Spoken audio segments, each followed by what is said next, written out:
Hi everyone, this is Teresa and this is Ireland, and we're here on the Wishing Acre in the house again today.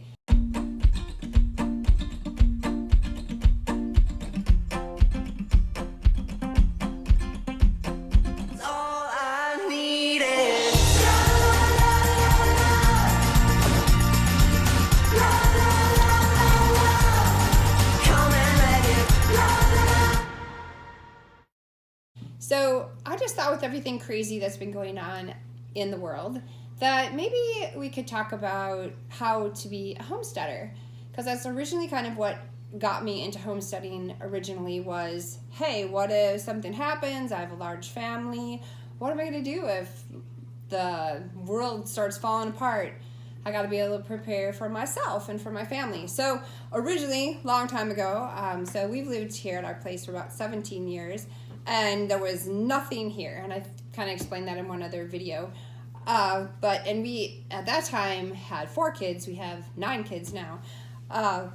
So I bought this book, which is called The Backyard Homestead. And to me, it kind of gave me my vision for, wow, look what I can do. I have an acre here. What can I do on the land that I have? So inside this book, in the first cover, it shows this cute little plan of a small spot of land and all the things that could be done on this land. And I thought, hey, I can do that. And I just kind of started thinking what I can do, one little thing at a time. So really, the homesteader spirit is more of a mindset than it is a specific set of things to do. So in my blog or on this YouTube channel, I'm just wanting to kind of bring that homesteading spirit to you, that you can do this wherever you live, whether it's in the country or whether it's in a suburban neighborhood like I am. We have 1 acre little plots here, or if you live in town, you can do that too. So the people who wrote this book, I think, do it on a 1/4 acre. So that's even less than I have. So I'm always teaching my kids to try and live as if things won't happen. Just don't worry about things. Don't be filled with anxiety, but at the same time, prepare as if bad things will happen, because bad things will happen. And always have plan B, right? Don't I always tell you that, Ireland? Always have plan B. So with what's going on now, I just wanted to kind of say how I go about doing that in my own life with my kids.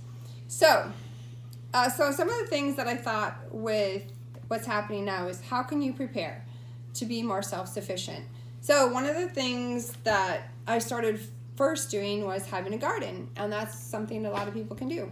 So I just got a couple of my favorite seed catalogs. Don't try and buy them now because no one's open. But once this craziness ends, and it's not too late for this season, and Johnny is actually here, they are still selling seeds even now in the midst of this crisis. So please support them, and anyone who remains open, please support these guys that are trying to stay open in the midst of this crisis. So anyways, Johnny's has really good vegetables, fruits, all kinds of things that are lettuce, whatever you can kind of imagine, Johnny's has. So they are a great go-to for me on getting seeds, buying seeds. Potatoes, I like to get from the potato garden. They have pretty good prices for the nice potatoes that they have, and they come out of Colorado. And my favorite is Baker Creek heirloom seeds. I've been using them for years, and Ireland loves their peas. She eats them all in the garden on me all the time. I don't hardly have any, right, when I come in, because you eat them all. So anyways, they're closed right now, though, because obviously with this crisis, they have been swamped with people calling.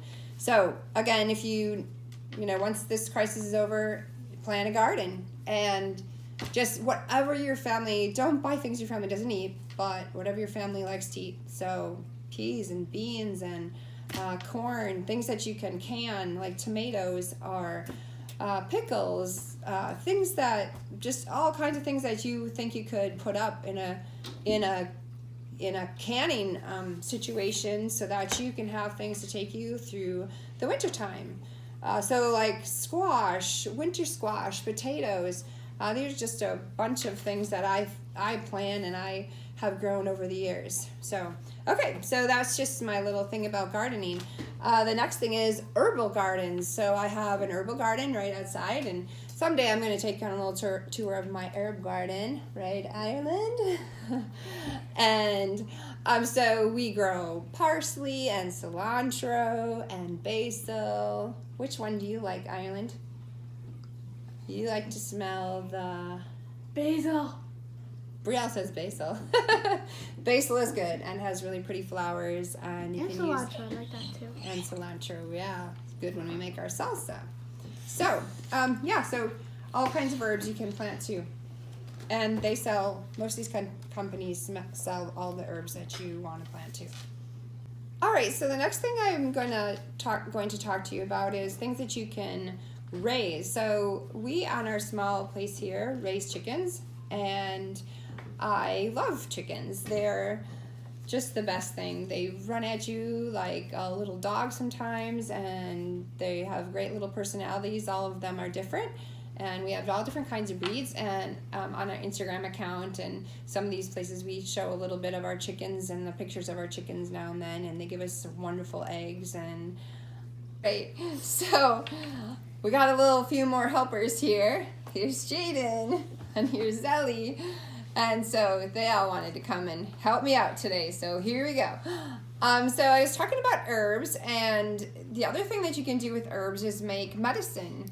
Not medicine like, Tylenol, but medicine that helps your body's immune system and that helps you to fight diseases. Sometimes you can use herbs to make oil infusions that then you can make herbal body care and salves and things that help you to heal or help wounds to heal. You can even use these things on animals, right, Jaden?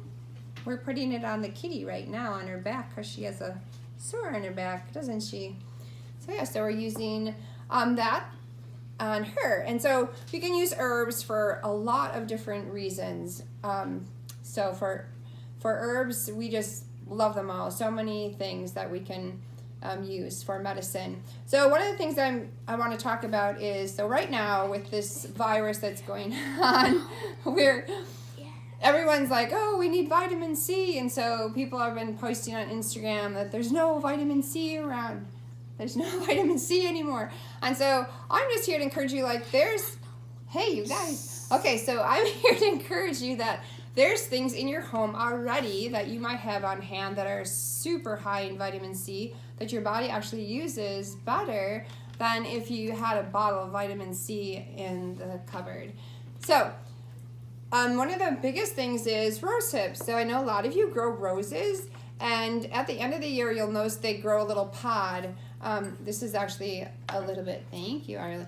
This is a little bit, it's broken up, but usually it looks like a little seed pod, and they grow on the end after the rose blossoms. And so those are actually so high in vitamin C. So just 6 of those little rose hips have, I have this written down, have 119 milligrams, which is 132% of your daily recommended dose of vitamin C. So just think about that. It's just so beautiful how God puts these things. So in fall and winter, when we need them the most, that's when, in the fall, is when you get rose hips. So like right now, you can make a rose hip tea. And just one thing of rose hip tea, Jaden has 43 milligrams of vitamin C in it, 1 glass. So that is 72% of your daily dose of vitamin C. So just think about that. A little goes a long way. There's other things. What other things are high in vitamin C, Ireland? What is that? Pepper. Say it. What is it? Pepper. It's a pepper. Peppers are high in vitamin C. And what is this, Ireland? Strawberries. Strawberries. You want to hold up a strawberry, Jaden? Value. Strawberries are very high in vitamin C. Okay. You can hold up Zelly wants to hold up the mango. Mangoes are high in vitamin C. And everyone, of course, knows about oranges. Oranges are high in vitamin C also. But, I mean, just the list goes on and on about things that we have that we can get out the grocery store. So we're still allowed to go to the grocery store. So we can go get some of these fruits and vegetables. And There you go. Getting their daily dose of their vitamin C. But you know, that's the homesteader spirit, is that why look to a bottle or a manufacturer to provide something that nature has already provided for us in our wonderful fruits and vegetables or our medicinal herbs like rose hips. So anyways, find out about these things. There's all kinds of books out there. There's so many, like this book is great.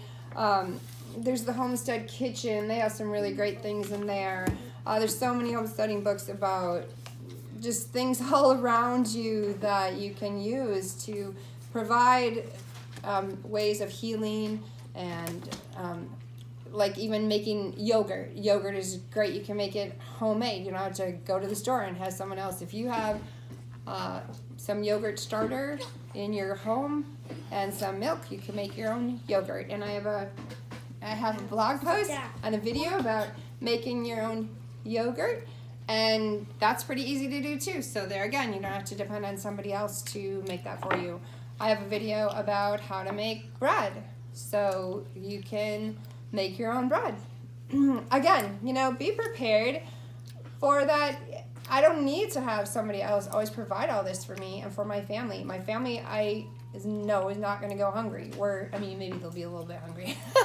We don't have money to get some of the staples, but I mean, prepare for next year now. So buy some seeds, make a good garden, put some things up at the end of the year, can a few things, can some tomatoes. We have apple trees, we have pear trees, we raise bees, so we have beehives which give us honey. So a lot of things you can provide for yourself, even on a small piece of land. So another thing I wanted to talk about is making sure you have a good water filter, so that if you need water, you can just get water from your tap, or we even have a water filter that, you know, we can just get. You could go to the stream and get our water, put it in our water filter, and we would have water for our family. So some of these things just really, I am glad they like fruits and vegetables. But so we know local people too. It's good. Know your local producers. We know local meat producers and people locally that we can go to provide for us also. It's good to know your neighbors and friends who, in a crisis like this, who can all help each other. I know that I've been telling my neighbors if they need eggs, they can come and get eggs from me. So that's just the American spirit and homesteader spirit. So I'm just trying to encourage you. So, you know, again, I showed you about my herbal antibiotics book when I made the elderberry syrup. So know how to make elderberry syrup, know how to make some of these tinctures, learn how to make a tincture. And I'll keep showing you, we'll keep doing some more videos coming up, and we're just going to keep showing you how to do some of this stuff for yourself, just like I learned, and we'll share it with you. You know, how to make soap. There's all kinds of books on making, whoops, sorry, Island. How to make soap and how to do these things for yourself. So I guess I just want to encourage you, do what you can with what you have. Don't get stressed out. Don't get too stressed out. Be at peace with where you are. And, you know, I know for a while it was always frustrating because I wish I had more land, or I wish I could move out more in the country or whatever. And I just had to learn to be at peace with where I was and work with what I had for my kids and teach them to be at peace. And we can do a lot more with what we have than we think we can. So I hope this finds you all well, and I hope that you always help your neighbor when you can, and always be kind. Bye. Bye. Say bye, Jaden. Bye.